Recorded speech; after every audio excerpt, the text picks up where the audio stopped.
திருத்துவ கடவுளாகிய பிதா குமாரன் பரிசுத்தாவின் நாமத்தில் உங்களை யாவருக்கும் இந்த காலை நேரத்தில் கிருபையும் சமாதானமும் உண்டாயிருப்பதாக. இந்த காலை நேர இறை தியானத்தை நாம் ஆரம்பிக்கலாம். நமது ஆரம்பம் பிதா குமாரன் பரிசுத்தாவின் நாமத்தில் உள்ளது. ஆமேன். ஜெபிப்போம். துதிகளின் மத்தியிலே மகிமையோடு வீற்றிருக்கிற எங்கள் அன்புள்ள தகப்பனே, எங்களுக்கு தாயுமாய் இருக்கின்றவரை உங்களை ஸ்தோத்திரிக்கிறோம். கடந்து போன இரவில் எங்களோடு இருந்து எங்களை காத்து வழி நடத்தினீர். ஆசீர்வாதத்தை நன்றி ஆண்டவரே. காலை நேரத்தில் ஜீவனோடு எங்களை எழுப்பியிருக்கிற நன்றி தகப்பனே. இந்த நேரத்திலும் உங்களுடைய வார்த்தைகளை கேட்டு ஆசீர்வதிக்கப்பட காத்திருக்கிறோம். நீர் பேசுராஜா நாங்கள் கேட்கிறோம். இந்த நாளின் இறை செய்தி, பாடல் வேலை, ஜெப வேலை ஆசீர்வதிங்க. இதை கேட்டு பயன்பெறுகிற ஆண்டவர் எல்லா மக்களுக்கும் உங்களுடைய இறை ஆசிரியர்களை தந்து நீர் வழிநடத்த வேண்டும் என்று கெஞ்சி கொண்டாடும். ஆண்டவரே, அடியேனும் அன்பர் சாரும் சாக்கசாரியை எடுத்து பயன்படுத்தும் ராஜா. கேட்கின்ற இறை வார்த்தைகள் எங்களுடைய வாழ்விற்கு பிரயோஜனமாக இருக்கட்டும். இந்த நாளின் பணிகள், பயணங்கள் எல்லாம் எங்களுக்கு ஆசீர்வாதமாக இருக்கட்டும். இறை மைந்தன் இயேசுவின் திருப்பெயரில் ஜெபிக்கிறோம் நல்ல பிதாவே. ஆமேன். காலை வேளையிலே ஆண்டவரை துதிக்கும்படியாக துதி செய்யும் வேளை என்ற பாடலை சாரோடு இணைந்து நாம் பாடுவோம். துதி செய்யும் வேளை உந்தன் பாதம் எனக்கு வேண்டுமே என்ற அழகான ஒரு பாடலை சாரோடு இணைந்து நாம் பாடுவோம்.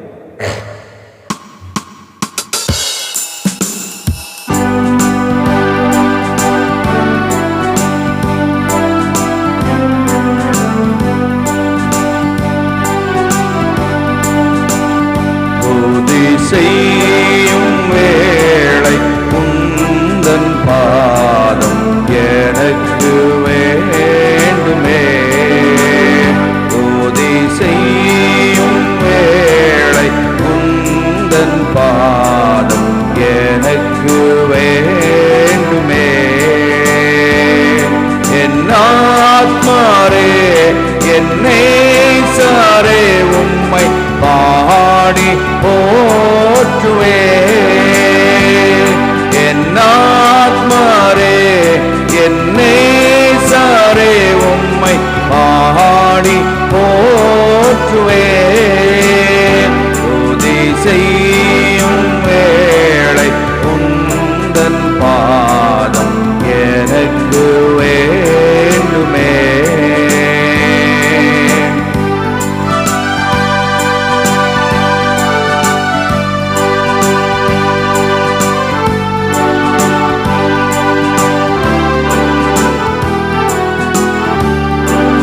காலங்கள் வீணானதே நாம் செய்த வினைகளா.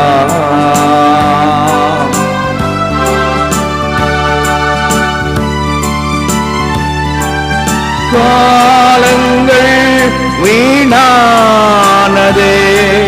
நாம் செய்த வினைகளா. காலங்கள் சமீபமே கல் நெஞ்சம் கரையாதோ. காலங்கள் சமீபமே கல் நெஞ்சம் கரையாதோ. துதி செய்யும் வேளை உந்தன் பாதம் எனக்கு வேண்டுமே.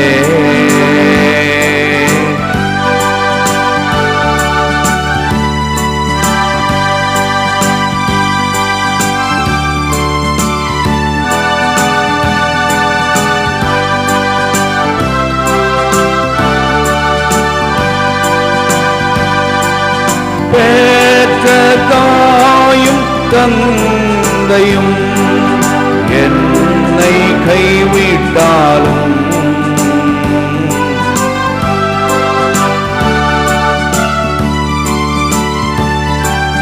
பெற்ற தாயும் தந்தையும் என்னை கைவிட்டாலும்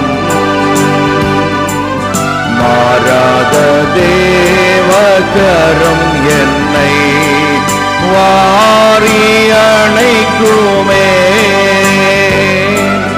மாறாத தேவகரம் என்னை வாரி அணைக்குமே. துதி செய்யும் வேளை உந்தன் பாதம் எனக்கு வேண்டுமே. துதி செய்யும் வேளை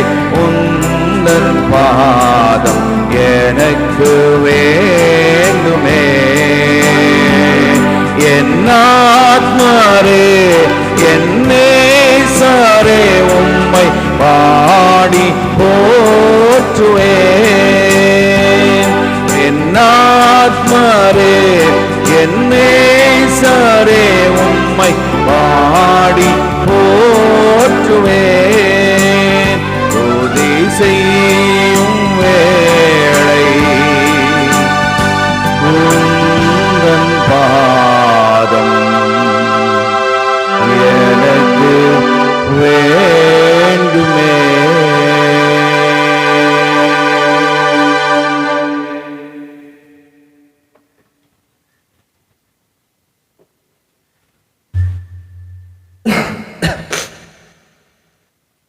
திருத்துவ கடவுளிடத்திலிருந்து உங்கள் அனைவருக்கும் கிருபையும் சமாதானமும் உண்டாயிருப்பதாக. ஆமேன். இந்த நேரத்தில் நாம் தியானிக்கும்படியாக எடுத்துக்கொண்ட கடவுளுடைய வார்த்தை அது 1 ராஜாக்களின் புத்தகம் 18ஆம் அதிகாரத்தில் இருக்கின்ற வார்த்தைகள். கன்ஃபரண்டிங் ஐடலட்ரி என்ற தலைப்பை கொடுத்திருக்கிறார்கள். அதாவது எலியா தீர்க்கர் பாகாலின் தீர்க்கர்களை கொன்று குவித்த ஒரு அருமையான பகுதி. அன்பானவர்களே, இந்த பகுதியில் பாகால் தீர்க்கதரிசிகள் எசபேலின் தூண்டுதலினாலே இஸ்ரவேல் தேசத்தில் பெருகி இருக்கிறதை நம்ம பார்க்கிறோம். ஆனால் நமக்கு தெரியும், இஸ்ரவேலின் தேசம் யெகோவாவின் தேசமாக இருக்கிறது. அமேன், அல்லேலூயா. யாவே உண்மை உள்ள வாழும் இறைவன். நேற்று நாம் பார்த்தோம், எலியா போஷிக்கப்பட்டதையும் வழிநடத்தப்பட்டதையும் பஞ்சத்தில் துன்பத்தில் துயரத்தில் இருந்தபோது அவர் ஆசீர்வதிக்கப்பட்டதை நம்ம பார்த்தோம். இந்த நாளிலும் எலியாவினுடைய வல்லமையான எழுப்புதலான ஒரு ஊழியத்தை நம்ம பார்க்க போகிறோம். அதுதான் இங்கே பார்க்கிறோம். இதில் முக்கியமான கீவேர்டு 21வது வசனம். எலியா மக்கள் அனைவரும் முன் சென்று, எத்தனை நாள் இரு மனத்தோராய் தத்தளித்து கொண்டிருக்க போகிறீர்கள்? ஆண்டவர் தாம் கடவுள் என்றால் அவரை பின்பற்றுங்கள், பாகால் தான் கடவுள் என்றால் அவரை பின்பற்றுங்கள் என்று சொல்லுகிறார். இப்போ ஒரு வைராக்கியமான ஊழியத்தை செய்த எலியா என்பதை நம்ம பார்க்கின்றோம். கன்ஃபரண்டிங் ஐடலேட்ரி, அதாவது சிலை வழிபாட்டை விக்கிரக வழிபாட்டை எதிர்த்தது மட்டுமல்ல, அதை அறிமுகப்படுத்தின அரசனையும் அரசியையும் எதிர்த்து தான் இங்கே ஹைலைட். ஏன்னா சாதாரணமாக இன்றைக்கு யாரும் தலைமைத்துவத்தில் இருக்கின்றவர்களை அல்லது தலைவர்களாக இருக்கின்றவர்களை, ஆட்சியாளர்களை யாரும் அவ்வளோ சீக்கிரமாக எதிர்க்க முடியாது. எதிர்த்தாலும் அவர்கள் விட்டு வைக்க மாட்டார்கள், எப்படியாவது கொலை செய்து விடுவார்கள். ஏன்னா இதுதான் வரலாறு. இன்றைக்கி வரலாறுல எத்தனையோ தலைவர்களை நம்ம பார்த்துருக்கிறோம். ஹிட்லர், முசாலினி, இந்த மாதிரி பல தலைவர்கள், புகழ் வாய்ந்த தலைவர்கள். ஆனால் அவர்கள் எல்லாம் ஒரு காலத்தில் மக்களை வதைத்தவர்கள், கூண்டாக அழித்தவர்கள். ஆனால் கடைசியில் அவங்கள சூசைட் பண்ணி இறந்து போயிட்டாங்கன்னு வரலாறு சொல்லுகிறது. அதே போலதான் இங்கே எலியா ஆட்சியாளர்களாக இருந்த ஆகாப் அரசனையும் எசபேலையும் எதிர்க்கிறார். அது சாதாரண விஷயம் இல்லை. எலியா அவனுடைய துணிச்சலான ஒரு காரியம். ஏற்கனவே உங்களுக்கு நான் சொல்லியிருக்கிறேன், எலியா மற்ற தீர்க்கர்களை போல சாதாரணமாக உடை அணிந்தெல்லாம் இருக்க மாட்டார். தாடி தப்புமா இருப்பார், கையில் தடி வச்சிருப்பார், கத்தி வச்சிருப்பார், இல்லையா? ஒரு மாதிரி இருப்பார், பார்க்குறதுக்கே விகாரமாக இருப்பார். அவரை யாரும் புரிந்து கொள்ளவே முடியாது, இல்லையா? பயங்கரமான ஒரு விகார தோற்றத்தோடு பார்க்குறதுக்கே அருவருப்பு நிறைந்தது. ஆனால் அவருடைய பக்தி வைராக்கியத்தை பார்த்தீங்கன்னா அது போல யாருமே இன்னைக்கு வரைக்கும் ஒரு தீர்க்கர் இருந்ததே கிடையாது. ஆமென், அல்லேலூயா. அப்படிப்பட்ட ஒரு பக்தி வைராக்கியம் நிறைந்த ஒரு தீர்க்கனாய் இருந்தவன் தான் இங்கே எலியா. அப்போ எலியா அதை சேலஞ்சாக எடுத்து செய்கிறார். Elias challenge scribe Elijah challenge to the prophet of Baal and mount Carmel. அதான் இந்த இடத்துல விளக்கி சொல்லப்பட்டிருக்கிறது. இன்னைக்கு 18ஆம் அதிகாரம் முழுவதுமாக கர்மேலில் நடந்த மிகப்பெரிய ஒரு சூழ்நிலை, அந்த இடத்துல என்ன நடந்தது என்பதை நம்ம அறிந்திருக்கிறோம். கடவுளுடைய வல்லமையும் ஆசீர்வாதம் அங்கே இறங்கி வந்தது. God's power and authority demonstrated through the fire from heaven. பரலோகத்திலிருந்து இறங்கி வந்த அக்னி மயமான நெருப்பினாலே அந்த எலியா படைத்திருந்த காளை மாடு அங்கே பட்சிக்கப்பட்டது என்பதை நம்ம பார்க்கிறோம். இப்போ இந்த பகுதியில் நாம் புரிந்து கொள்ள வேண்டியது முக்கியமானது விசுவாசம். அதான் இந்த தலைப்பை எலியாவும் பாகாலின் பொய் தீர்க்கர்களும் என்று சொல்லப்பட்டிருக்கிறது. பல நாட்களுக்கு பிறகு பஞ்சத்தின் 3ஆம் ஆண்டில் ஆண்டவர் எலியாவிடம், ஆகாபு உன்னை காணுமாறு போய் நில், நாட்டில் மழை பெய்ய செய்வேன் என்று கூறினார். அவ்வாறே எலியா தம்மை ஆகாபு காணுமாறு அவனிடம் சென்றார். அப்பொழுது சமாரியாவில் பஞ்சம் கடுமையாயிருந்தது. அரண்மனை கண்காணிப்பாளன் உபதியாவை ஆகாபு தன்னிடம் அழைத்தான். உபதியா ஆண்டவருக்கு மிகவும் அஞ்சி நடந்தவர். ஆண்டவரின் இறை வாக்கினரை எசபேல் அழிக்க முயன்ற போது அவர்கள் 100 பேரை குகைக்கு 50 மறைத்து வைத்திருந்து அவர்களை அப்பமும் தண்ணீரும் கொடுத்து வந்தார்.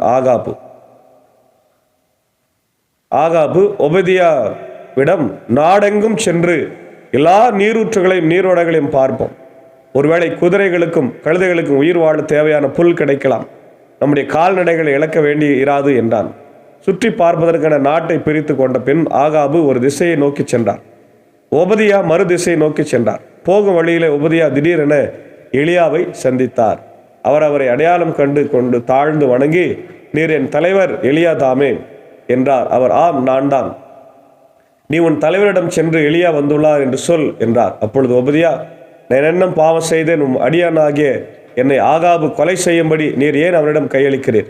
வாழும் கடவுளாகிய ஆண்டவர் மேல் ஆணை, என் தலைவன் உம்மை தேடி பிடிக்கும்படி ஆள் அனுப்பாத நாடோ பேரரசோ இல்லை, இந்த நாடோ அரசோ உம்மை காணவில்லை என்று சொன்னார். உம்மை காணவில்லை என்று ஆணையிட்டு செய்தேன். ஆனால் நீரோ எலியா வந்துள்ளார் என என் தலைவனிடம் சொல்லுகிறீர்.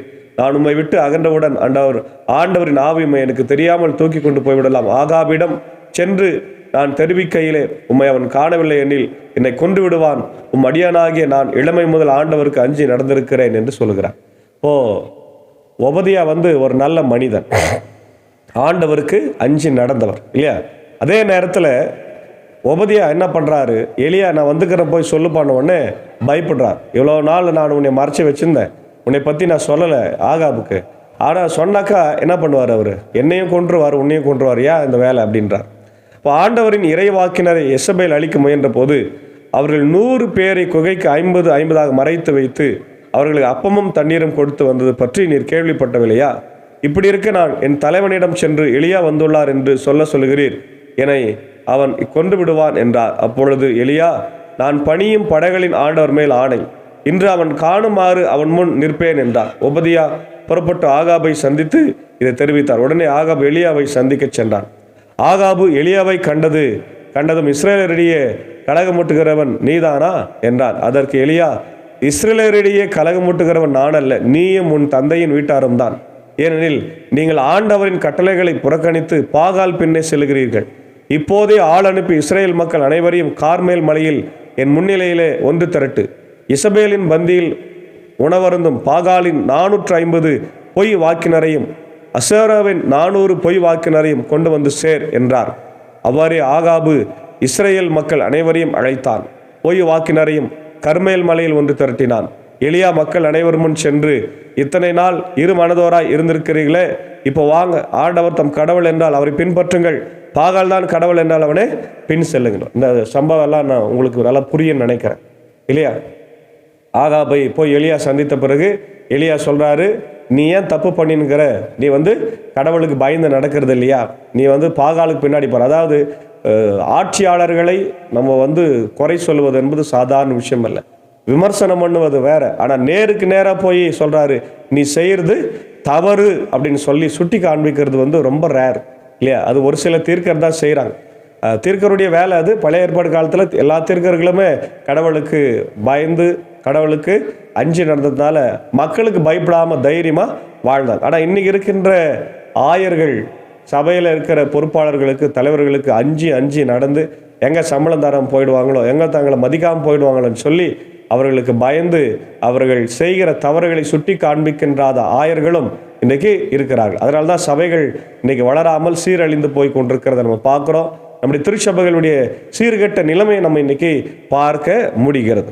அப்பொழுது எலியா மக்களிடம், ஆண்டவரின் திருவாக்கினருள் நான் ஒருவன் தான் எஞ்சி இருக்கிறேன், பாகாலின் பொய் வாக்கினரோ 450 பேர் இருக்கின்றார்கள். 2 காளைகளை எங்களிடம் கொண்டு வாருங்கள். அவர்கள் ஒரு காளையை தேர்ந்தெடுத்து அதை துண்டு துண்டாய் வெட்டி விறகின் மேல் வைக்கட்டும், ஆனால் நெருப்பு வைக்கலாகாது. மற்ற காளையை நான் தயார் செய்து விறகின் மேல் வைப்பேன், நானும் நெருப்பு வைக்க மாட்டேன். நீங்கள் உங்கள் தெய்வத்தின் பெயரை சொல்லி அழையுங்கள், நானும் ஆண்டவரின் பெயரை சொல்லி அழைப்பேன். அதற்கு நெருப்பு மூலம் பதிலளிக்கும் கடவுளே உண்மை கடவுள் என்றார். மக்கள் அனைவரும் பதில் மொழியாக நீர் சொல்லுவது சரியே என்று சொன்னார்கள்.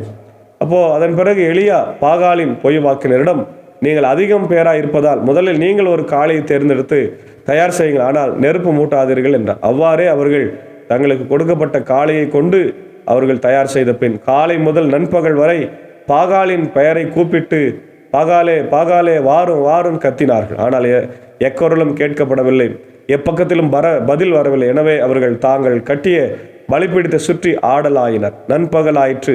எலியா அவர்களை கேலி செய்து, இன்னும் உரத்த குரல் கத்துங்கள், அவன் ஒரு தெய்வம், ஒருவேளை அவன் ஆழ்ந்த சிந்தனையில் இருக்கலாம், அல்லது ஒதுக்குப்புறம் போயிருக்கலாம், அல்லது பயணம் செய்து கொண்டிருக்கலாம், அல்லது தூங்கி கொண்டிருக்கலாம், அவன் விழித்தெழ வேண்டி இருக்கும் என்றார். எனவே அவர்கள் இன்னும் உரத்த குரலில் கத்தினர். தங்கள் வழக்கப்படி வாளினாலும் வேலினாலும் ரத்தம் கொட்டும் வரை தங்களையே கீறி கிழித்து கொண்டார்கள். பிற்பகல் ஆயிற்று. அவர்கள் மாலை பலி செலுத்த நேரம் வரை தொடர்ந்து உளறி கொண்டிருந்தார்கள். ஆயினும் எக்குரலும் கேட்கப்படவில்லை, எப்பத்திலும் வரவில்லை, கவனிப்பார் யாருமே இல்லை. அப்போது எலியா எல்லா மக்களையும் நோக்கி, என் அருகில் வாருங்கள் என்றார். மக்கள் அனைவரும் அவர் அருகில் வந்தார்கள். உடனே எலியா அங்கே இடிந்து கிடந்த ஆண்டவரது பலிபீடத்தை செப்பனிட்டார். உன் பெயர் இஸ்ரேல் என்ற ஆண்டவர் யாக்கோபு உரைத்திருந்ததன் பொருட்டு அவர் வழிவந்த குளங்களின் எண்ணிக்கைப்படி எலியா 12 கற்களை எடுத்தார்.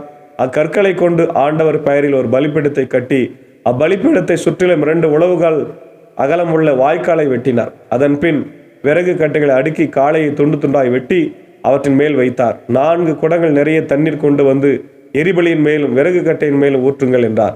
அவர் 2ஆம் முறையும் செய்யுங்கள் என்றார். அவர்கள் 2ஆம் முறையும் 3ஆம் முறையும் அவ்வாறு செய்தார்கள். அவர்கள் 3 முறையும் அப்படியே செய்தார்கள். எனவே தண்ணீர் பலிபீடத்தை சுற்றிலும் ஓடியது. மேலும் வாய்க்காலை அவர் தண்ணீரால் நிரப்பினார். மாலை பலி செலுத்த நேரமாயிற்று. இறைவாக்கினர் எலியா பலிபீடத்தின் அருகில் வந்து, ஆபிரகாம் ஈசாக்கும் இஸ்ரவேலின் கடவுளாய் ஆண்டவரே, இஸ்ரவேலின் கடவுள் நீரே என்றும் இவற்றையெல்லாம் நான் உம் வாக்கின்படி செய்தேன் என்றும் விளங்க செய்தருளும். நீரே கடவுளாக ஆண்டவர் என்றும் நீரே இம்மக்களின் மனதை மீண்டும் மாற்றுவர் என்றும் இம்மக்கள் அறியும்படி எனக்கு பதில் தாரும் ஆண்டவரே, எனக்கு பதில் தாரும் என்றார். உடனே ஆண்டவரின் நெருப்பு கீழே இறங்கி வந்து அந்த எரிபலியையும் இறகு கட்டைகளையும் கற்களையும் மணலையும் சுட்டெரித்து வாய்க்கால் நீரையும் வற்றச் செய்தது. இதை கண்டவுடன் மக்கள் அனைவரும் முகம் குப்புற விழுந்து ஆண்டவரே கடவுள், ஆண்டவரே கடவுள் என்றனர். அப்பொழுது எலியா அவர்களை நோக்கி, நீங்கள் பாகாலின் பொய் வாக்கு எவனும் தப்பியோடாதபடி அவர்களை பிடியுங்கள் என்றார். மக்கள் அவர்களை பிடித்து கொடுக்க எலியா அவர்களை கீசோன் வாடி கொண்டு போய் அங்கே கொன்று போட்டார் என்று பார்க்கிறோம். அன்பான தேவனுடைய பிள்ளைகளே, இது ஒருவேளை ஒரு பக்கம் நமக்கு ஒரு தவறான சிந்தனையை கொடுக்கல. அதாவது எலியா பாகாலின் தீர்க்கர்களை கொன்று விட்டாரே எப்படி அப்படின்னு. ஆனால் பழைய ஏற்பாட்டு காலத்தில் உண்மையான தெய்வத்தை அவர் மக்களுக்கு எடுத்துரைக்கிறதுக்காக பாகால் தீர்க்கர்களை கொன்றார். அதை நம்ம பெருசாக சொல்லணும்னு அவசியம் இல்லை. ஆனால் இந்த இடத்துல அவர் கடவுளை மையப்படுத்தி சொல்லுகிறார்.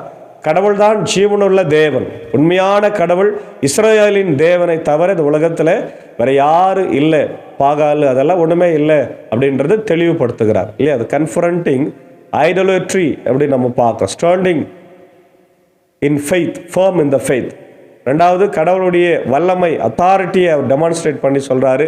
3வது அவர் கடவுளுக்கு உண்மை உள்ளவராக கீழ்ப்படிந்து உள்ளவராக இருக்கிறதை நம்ம பார்க்கிறோம். அதுதான் இந்த பகுதியில் நம்ம பார்க்குறோம். உபாகமம் 4:35-39 பார்க்குறோம். The Lord is God and there is no other God இல்லையா. கடவுள் ஒருவரே கடவுள் இல்லையா, யெகோவாகிய கடவுளை தவிர வேறு யாரும் கடவுள் இல்லை. யோசுவா 24:15 சொல்கிறாரு, நானும் என் வீட்டாருமா என்றால் கர்த்தரையே சேவிப்போம் என்று இல்லையா. அதனால் நாமும் கூட இந்த காலை நேரத்தில் கடவுளை தான் துதிக்க வேண்டுமே தவிர வேறு யாரும் இல்லை. யாத்திராகம் 20:3 வாசிக்கிறோம், you shall have no other gods before me, என்ன என்று வேறு தேவர்கள் உனக்கு இருக்க வேண்டாம். மேலே வானத்திலும் கீழே பூமியிலும் பூமியின் கீழ் உள்ள தண்ணீரிலும் உள்ளவைகளுக்கு ஒப்பான எந்த சொரூபத்தை வணங்கவும் சேவிக்கவும் வேண்டாம் என்று ஆண்டவர் நமக்கு கட்டளையிட்டிருக்கிறார். அதனால தான் மார்ட்டின் லூத்தர் என்ன சொல்றாரு, நாம் கடவுளுக்கு பயந்து அவரிடத்துல அன்பு கூர்ந்து நாம் என்ன செய்யணும், படைத்தவரை தான் வணங்க வேண்டும், படைப்புகளை வணங்கக்கூடாது. இந்த உலகத்தில் பார்க்கிற மரம் செடி கொடி ஆடு மாடு இல்லை இவைகளை வணங்காம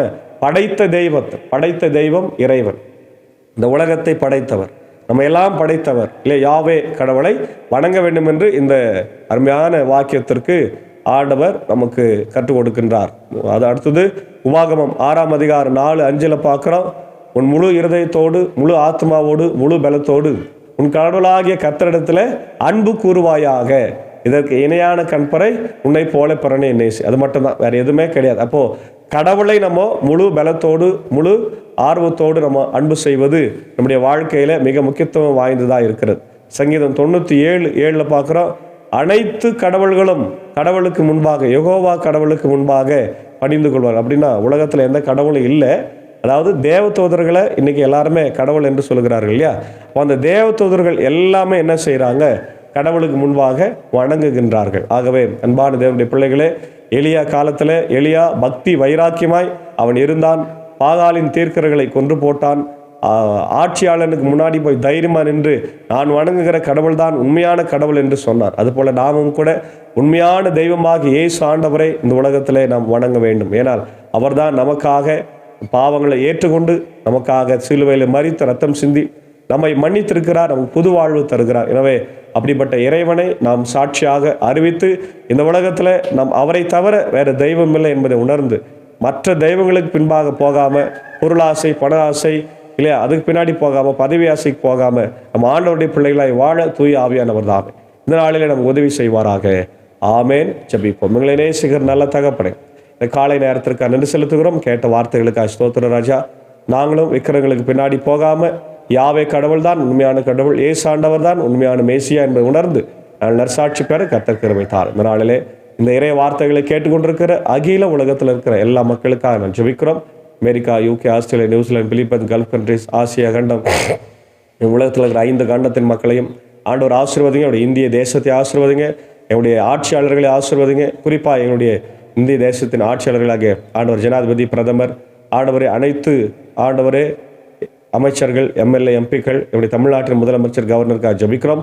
குறிப்பாக ஸ்டாலின் ஐயாவுக்காக ஜபிக்கிறோம். நேற்றும் இன்றும் ஆண்டவர் வேலூர் மாவட்டம், ராணிப்பேட்டை, இன்னுமாக திருப்பத்தூர் மாவட்டங்களை சுற்றி பார்த்து ஆண்டவரை நலத்திட்டங்களை வழங்கி கொண்டிருக்கிறார். நன்றி செலுத்துகிறோம். தொடர்ந்து ஆண்டவருடைய கிருபை அவரோடு தங்கியிருக்கட்டும். மத நல்லிணக்கம் ஆண்டவரே, எந்த விதமான வேற்றுமைகள் இல்லாமல், சாதி வேற்றுமைகள் இல்லாமல் நாங்கள் ஒற்றுமையாக இந்த உலகத்தில் வாழ ஆண்டவர் கிருபை தார். உலக நாடுகளில் போர் பதட்டங்கள் உண்டு. குறிப்பாக ஈரான் இஸ்ரேல் போர் அதிகமாக இருக்கிறது.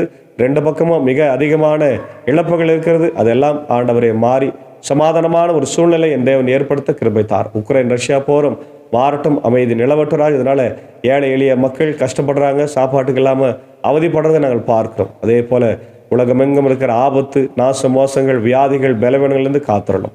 குறிப்பாக ஆண்டவரே, நாங்கள் சார்ந்திருக்கிற இந்திய தேசத்திற்காக, அனைத்து மாநிலத்திற்காக, உடைய மணிப்பூர் ஸ்டேட்டுக்காக ஜபிக்கிறோம். அமைதி சமாதானத்தை தாரும் ஆண்டவரே. இதோ அடியார்கள் சார்ந்திருக்கிற இந்திய சுவிசேஷ லுத்தரன் திருச்சபை, 3 சபை சங்கங்கள், போதர்கள், ஊழியங்கள், ஸ்தாபனங்கள், பள்ளிக்கூடங்களுக்காக ஜபிக்கும். அடியன் பணியாற்றுகிற பாப்பனப்பள்ளி ஆண்டவரே, மின்னூர், வடகர, மேல்சனம் திருச்சபையில் குடும்பங்களை ஆசீர்வதிங்க.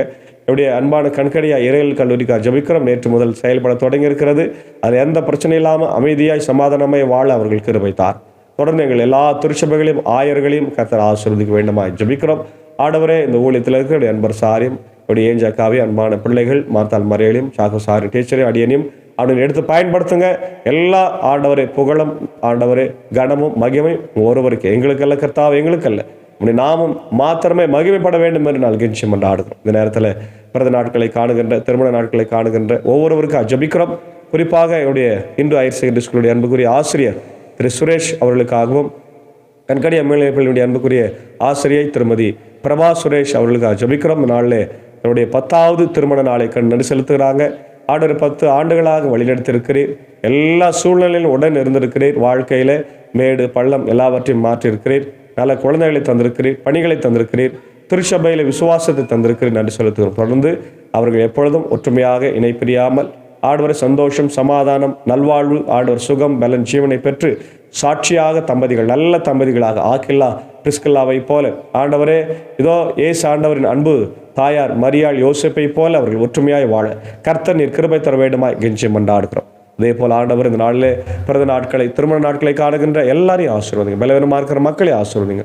தொடர்ந்து நம்முடைய கிருபை இந்த நாளில் எங்களோடு இருக்கட்டும். உடைய பணிகளையும் பயணங்களையும் ஆண்டவரை ஊழியத்தையும் கர்த்தர் ஆசீர்வதிக்க வேண்டும் என்று கெஞ்சி மன்றாடுகிறோம். துதிகான மகிமை உமக்கே செலுத்துகிறோம். எங்களுக்காக மரித்து உயிர் தெளிந்த ரட்சகராகிய இயேசுவின் மூலம் ஜபிக்கிறோம். ஜபம் கேளு நல்ல பிதாவே, ஆமேன். எல்லா வல்ல தந்தை, மகன், தூய ஆவியின் ஆசைகள் இந்த நாளிலே நம் அனைவரோடு கூட தங்கி தரித்திருப்பதாக. ஆமென். God plus.